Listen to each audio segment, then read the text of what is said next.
I've got archery instructor level 2, I've got a PB2 license, I've got a first aid responder, paddle sports level 2, I've got an FSRT, and many, many more to come.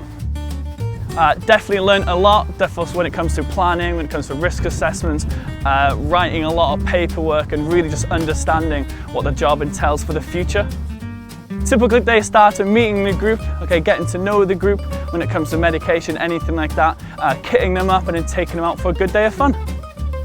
In Glan-llyn, when it comes to all types of disabilities, we're very, very flexible to make sure everyone's able to join in on the fun. So we've got plans in place for all the types of stuff to make sure we're all included. And especially when it comes to all different types of faiths, we're able to work around them to make sure we all have a great time.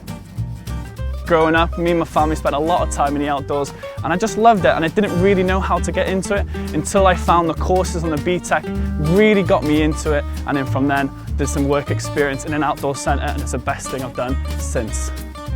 At the moment I'm really enjoying what I'm doing. Who knows what the future holds if it's in the outdoors? I hope so. My top tip for getting into the outdoors is just try and meet as many people as possible in this sector. A lot of people have a lot of experience in front of them and it's a really good way to make some friends.